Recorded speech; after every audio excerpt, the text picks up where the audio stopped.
Hey, everybody, I'm Steve Green with Bill Whittle and Scott Ott, and this is a bonus segment of Right Angle, which I get to do every 3 weeks, and I like to call it the Lightning Round. I'll tell you what I like to call it.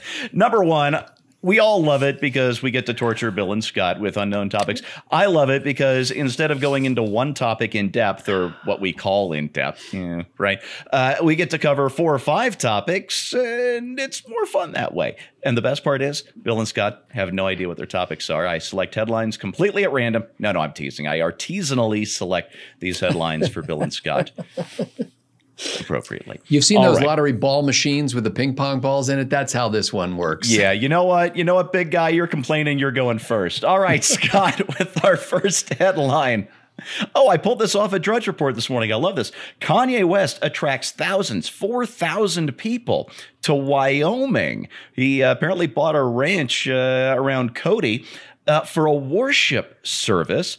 And you're talking about Kanye West. You're talking about Wyoming. I think it's the whitest state in the union. It gets 4,000 people in Cody. I think that's about the population of Cody for this worship service. And I have to ask you, Scott, is this guy going to be president someday? You know, I read that article, believe it or not. Yeah, it's fascinating. Because I didn't understand it. First of all, I don't really understand who Kanye is, other than he has been in the news repeatedly. And then, nor had I previously heard of Wyoming. And so both of these forces coming together at the same time were fascinating to me. And so I read the story, and what I was looking for is, because they did call it a worship service. Typically, worship is a term used, it means to attribute worth to something. And it is used in the context of, for example, a Christian church service would be a worship service. We're attributing worth to Christ and acknowledging his sovereignty. In the whole story, though, I really had a hard time grasping to whom they were attributing worth. This was my concern. It seems who's being worshipped here? There was a lot of singing going on. A lot of people really excited that Kanye was there. And there was, they did some modern song, like they did a Nirvana song, and there was another song. They apparently rewrote the lyrics, but at least in this rather lengthy story, I'd say it's 1,000 words or so that I read on this, there was not a mention of Jesus, of God, of Christ, of church, of anything. So I was like, I really couldn't figure out from it what in fact they were worshiping. Now, maybe they were. Maybe Kanye is a believer and he was worshiping Jesus, and he, because everybody found out he was going to be there. Apparently they didn't announce it. It was like Friday, they got this space to do this, and people just showed up from all over the place. As far as Seattle, Washington, I mean, people came from all over. And it may be one of these situations. Remember when Bob Dylan first became a believer, and then he started attending like this little church group, and he actually got kind of ticked off because people showed up at the church because Bob Dylan was there. Not for worship, but for Dylan. And Bob was kind of ticked about that. He's like, you're supposed to be here because of Jesus, not because of Bob Dylan. And so I'm hoping that this is not, that Kanye really is, expressing his devotion to Christ. But I just couldn't tell because maybe the journalist didn't think that was an important aspect of a worship story. Well, Scott, Jesus was on the undercard. Yeah. And that was the best gag of the day. In the journalist defense, Scott, having a typical journalist cover a worship service is kind of like having me cover an AA event. I'll get the basics right, but there are going to be some big picture stuff where I'm just a little clueless. I don't even know to ask the questions. Hold on a second. Hold on. You guys are here to stop drinking? What? Yeah. So. Okay. Yeah. All right. Got it. Clearly, it's just a case of the wrong beat. All right, here we go. I will say that Kanye's hoodie was cooler than any hoodie I've ever seen on Jesus or the apostles. He's Kanye. Bill, to you. Troops could have night vision injected into their eyes. The procedure would do away with bulky, electronically powered goggles. Whenever I think of the future soldier, I always think of Robert Heinlein's Starship Troopers, but we're going to get biologically enhanced super soldiers instead, aren't we? I am 100% against this idea unless the procedure results in their eyes glowing green in the dark, in which case I say we can't get enough. We should inject every single person in the United States military. If it turns out that it makes their eyes glow green in the dark, I'm down. I'm with it. I have to tell you, usually I can puzzle out a way for things many things just come in and surprise me, and I'll see an app and I think, oh, why didn't I think of that? It's obvious how it works. I haven't got the slightest idea how that would actually work. Me either. But look, I got to tell you, I was going to say I don't like it, but then again, I don't have to go slugging through jungles or into kicking down doors in Afghanistan with a bulky set of headsets on. Yeah. So if it works, great. You guys remember The Man with the X-Ray Eyes? Did you ever see that movie? Oh, yeah. I saw that on afternoon TV rerun movie channel when I was a kid. Yeah, Man with the X-Ray Eyes. And you'd think, man, X-ray eyes is a great thing to have. And then at the end, he ends up ripping his eyes out. Yeah. And I'll never forget that as long as I live. I just hope that if this procedure is actually seriously done, that there are no long-term harmful effects, and I wonder if it lasts forever. Yeah, I wouldn't want to be the first guy to get that done. No, I wouldn't either. And I don't know. It makes me feel like if you had the ability to have an injection or do something to your eyes that made you see in the dark, like night vision goggles, it makes me think that a sunny afternoon on the beach probably wouldn't be that much fun for you. Yeah. I'll take the contact lens, not the injection. Yeah, that sounds a lot. The glowing eyes is the important part, though. Actually, even if it made them blind, I think just having the glowing eyes would pretty much do it. Guys like 25 guys coming out of the woods with their eyes glowing green, no one's going to resist that. For some reason, Steve, this story reminded me of the line from Braveheart where William Wallace is saying that he is in fact William Wallace, and that he knows that they've been expecting a guy with lightning coming from his eyes and thunder from, I can't remember the other part. My favorite line from that movie. Who was the Irish king? Was it Stephen? Did he have the same name as me? Who had kind of hooked up some of his forces with Mel Gibson's, with William Wallace's? The guy who played Robert the Bruce? No. The Irish guy, not the other Scottish guy. Right. Says the Lord says I'm going to be okay, but he's pretty sure you're fooled.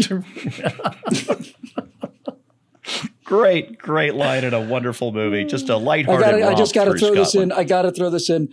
And I'm just going to leave it alone. But when I was in high school, this guy was like the radical in the school, came into school and he had a T-shirt made up and it had 4 words on it. It was whale, oil, beef, and hooked. And we stared at that thing for a day. And then he said, try it in an Irish accent. And and then all was made clear to me. Whale oil, beef hooked. That's a subtlety. Yeah. That's a subtle joke. I like that. It is. That's we just lost all the members we gained in the last 2 months. Bill's been holding on to that joke for 10 years. I can't believe he had the discipline. All right, Scott. Oh, I love this story. That makes one of us. Beto. I don't know if you saw this, but Palmetto State Armory in North Carolina is making a lower receiver for AR-15s. It'll be available in time for Christmas or Hanukkah, and the model number is No Beto 15 in honor of Robert Francis Beto, whatever, O'Rourke, the presidential candidate who says he's going to take everybody's AR-15s away. And I guess my question to you, Scott, is, ain't capitalism grand? I thought this was a beautiful story. And although when you first said it, for some reason, I'm hearing John Lennon saying, imagine there's no Beto. It's easy if you try. You know what? I just did it and I didn't even try. That was very appealing to me. Yeah, and it's funny that Beto O'Rourke and others do not realize the great truth of our era, which is that Barack Obama was the single greatest gun salesman that ever walked the face of the earth. That's right. And so they continue to think. I mean, literally. I don't have an AR-15 right now. I can openly confess that. When I heard Beto O'Rourke say that, I thought, I should probably get an AR-15. That's how I got mine. Yep. I got mine when Senator Joe Manchin said, and I quote, due process is killing us. And I'm like, well, we got senators trampling on due process. I got to get me my AR-15 right now. So, at the factory, as soon as Beto O'Rourke said that, they called in the third shift. Yes.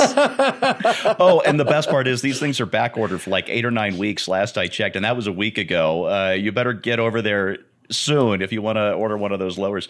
Bill, over to you. Oh, and I selected this story because it's this is definitely your beat, your neighborhood. The LA Times, your hometown paper, asks in a headline, a new fall TV season kicked off last night. Did anyone notice? And that's the LA Times asking that question. Does that tell the you? Emmys, well, no, I haven't watched the Oscars in 15 years, and I don't think I ever watched the Emmys. But putting aside all of the political stuff behind it, without question, television as we understand it is almost completely gone. The television we grew up with anyway. This idea of doing like we've got this is the Thursday night lineup on NBC is just practically like makes me want to get out my whalebone corset, and well, I usually watch. That's how I usually watch most TV, to be honest with you. But it really is. It's a complete dinosaur. The idea of, I don't know when it happened either. By the way, it kind of snuck up on me. But I remember when they were first talking about either cable or TV on demand, content on demand. I remember thinking, well, that'd be kind of cool. Watch whatever you want to, whenever you want to. And since almost everything I watch now is on YouTube, the idea that the show would be on at a certain time and I had to be there to see the show is kind of like, well, isn't that quaint? Well, bless your heart. Yeah, it's changing and it's changing fast. And the good news is that because of the internet, you no longer have to be a multi-hundreds of millions of dollars studio and produce a show that's, been winnowed out from 7,000 contenders. You can just go right ahead and directly produce the garbage, as we every week, pretty much on a weekly basis here. But you can go ahead and produce the garbage, but with the ability to distribute it, talent will out.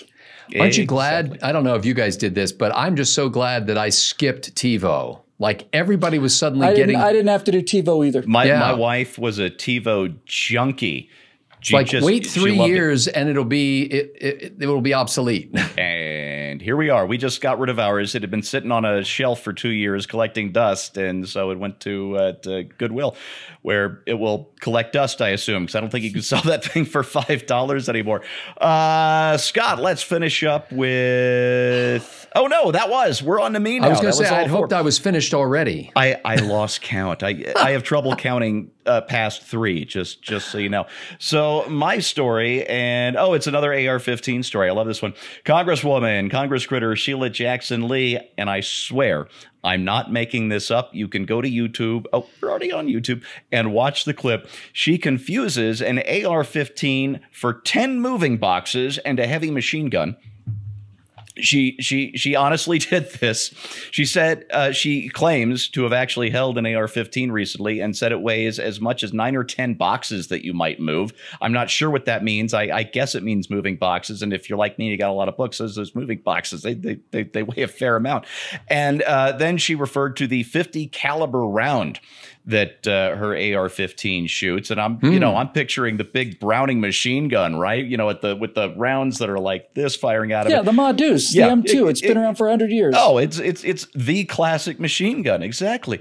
So, just in case you ever wondered who the smartest American in the world was, it's certainly not Sheila Jackson Lee. I believe that honor still goes to Mark Twain. And Bill, I'm going to let you finish the quote because I think you know which quote I'm going to use right now.